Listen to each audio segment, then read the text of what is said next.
I don't think some of you are stuck. No. I think you're uninspired. I think that's your issue. And we're going to talk about it today. You're too fixated on what's not working. You're too up in your head. You got that analysis paralysis. So I'm going to help you today get unstuck. I'm going to help you move forward and start to create some momentum in your business, in your life, all the things that are most important to you. What does it mean to be stuck? What does it mean? In fact, I would like to ask you, because I would like to have some clarity, do you feel that you're stuck in your business, stuck in your mentality, or you may be stuck at a rank? Because some of you might just be wasting time doing the wrong ish. It's tough because one person is stuck because they're not doing the work. While someone else is stuck, they're doing the work, but they're not working on themselves. Someone else thinks they're stuck, but they're actually way ahead of most people. Like there are days, believe it or not, there are days when I feel stuck. There are days where I have those limiting beliefs seep into my dome, where I start to question my worthiness. Even when you're doing really, really well, there's a different level of fear. There's a different type of just stinking thinking that you experience. So we're all going to have this happen at one point or another. Whether you're making no money, you're broke as a joke, which I've been there. I was broke for many, many, many years, which is part of the reason, by the way, I have so much motivation because I never want to go back to that. And I think the first question I would ask all of you is, why did you get started? Right? What was the reason you started a home business in the first place? Some of you, the reason you feel stuck in your mentality, in your business, maybe you forgot why you got started. Maybe you've lost that hunger and that drive that you had when you first got started. In fact, I'd like to know in the comments, why did you first get started in network marketing and how long have you been in network marketing? Some of us, it's not just working harder, it's working smarter. It's becoming more efficient and more effective with our time because you got to protect your energy. You got to protect your time. And here's what I mean by that. Some people say they are excited. Tell your face, right? Like smile, do some live videos. When you're recording, or when you're messaging people, record your voice so they can hear your tonality and enthusiasm, because people follow strength, not weakness. People follow excitement and passion. And I think it's so important that we find our passion. We start showing up differently. We hold ourselves accountable, because if we hold ourselves accountable, we show up every single day, we develop habits. We develop daily disciplines. So we're developing these disciplines, right? Maybe it's waking up earlier. Maybe it's getting better at marketing on social media. Maybe it's we stop selling and pitching. We start marketing and teaching, and we just start to develop these skills while we're developing ourselves. And I didn't know how much I needed personal development. And I think that's the hard part about network marketing. We have to really take a good look at ourselves and we have to size ourselves up. Now you got to give yourself grace. Don't be too hard on yourself. Don't be too hard on yourself. But I think we can be honest. If we were to look at the top earners, the top people in our network marketing company, and I want you to think about those people right now, maybe write down a couple of those individuals. How do they show up differently than you? What is their character like?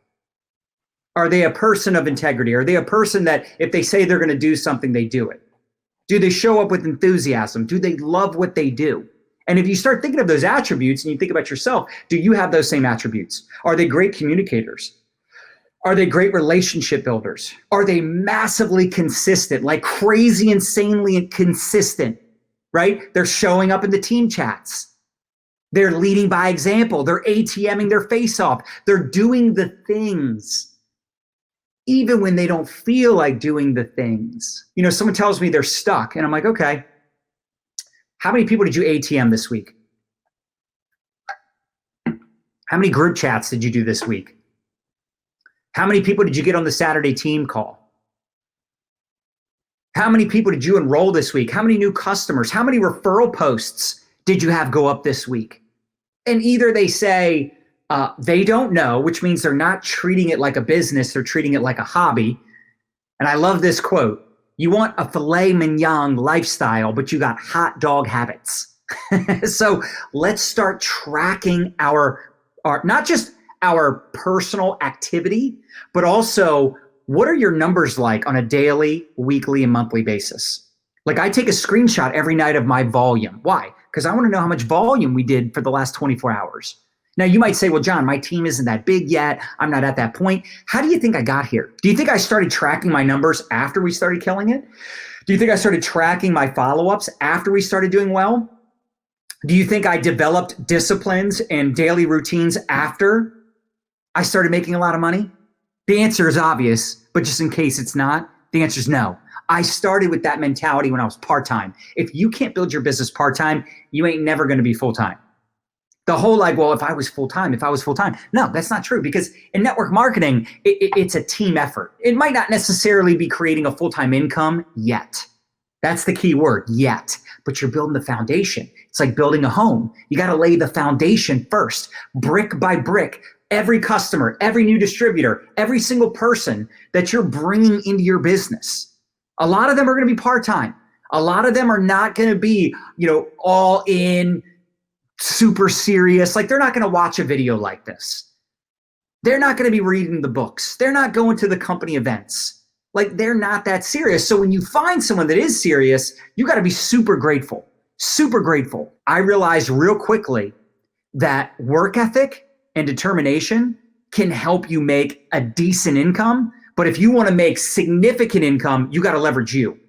You got to leverage yourself. You have to create systems. You have to create a business that grows with or without your time and effort. How many of you are like, I really need to work out, but you don't feel like working out?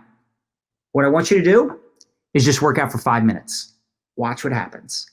You start working out for 5 minutes, breaking a sweat, and you're like, all right, maybe I'll be in here for like 15 minutes, and then it's 30 minutes, and then an hour, and all of a sudden you're in there for an hour and a half, and you feel good.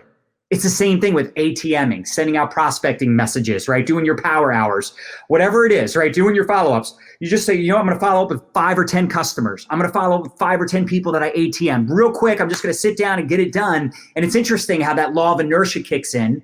A body at rest tends to stay at rest. A body in motion tends to stay in motion. So you got to just start getting back into motion if you're stuck. There's just little things that I know I got to do every single day. Right? I take my nutrition every day. I feel off if I don't take my nutrition. Aren't there just some things where like if you don't do that thing, you feel off, right? Because it's become a habit. Now there's good habits and bad habits. I'm just talking about the good habits. Start creating small wins.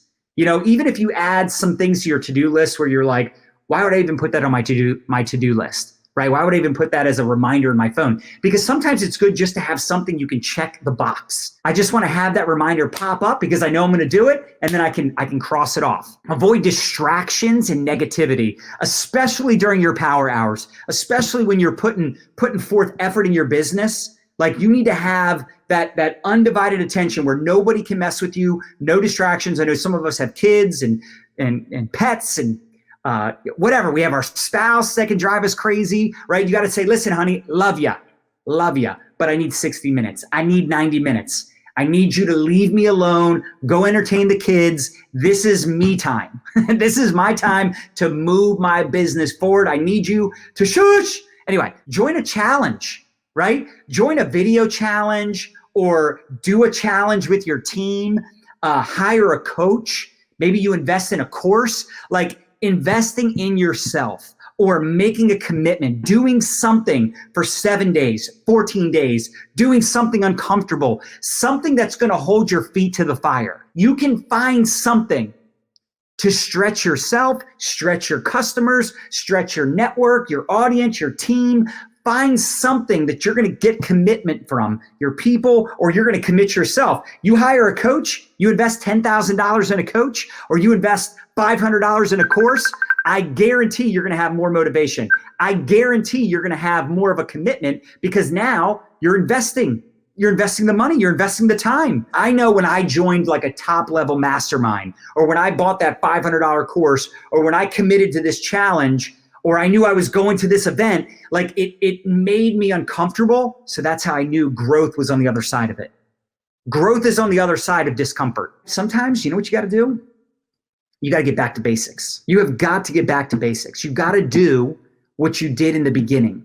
And maybe you never did those things. Maybe in the beginning, you were totally uncoachable. Maybe in the beginning, you didn't ATM your face off. Maybe you didn't do a live video unboxing your new products. Maybe you didn't do group chats with your prospects because you didn't know how to do it, or you used to do it old school and now you're learning this whole new school way of doing things and it's uncomfortable. You got to master the mundane. You have got to master the mundane. In a business like this, you cannot overcomplicate this. You cannot overcomplicate a very simple business. I think the reason I've done so well is I don't overcomplicate it. Someone says they're interested, I add them to the groups, the same groups I've been adding them to the entire time I've been doing the ATM system. I tag them in the same videos. I set up a group chat. So I got so good at just mastering the mundane and just focusing on the basics. And then I just duplicated it. I taught everybody these simple steps because I realized real quick that if it's complicated, confused people do nothing. How many of us can relate to this? The best thing you can do to help yourself is help others. Whenever I feel stuck, whenever I feel like I'm not in a great space, like I don't have great energy, I'm just not feeling it, right? If that ever happens, it's typically because I'm focused on me. I'm focused on myself. I'm being selfish.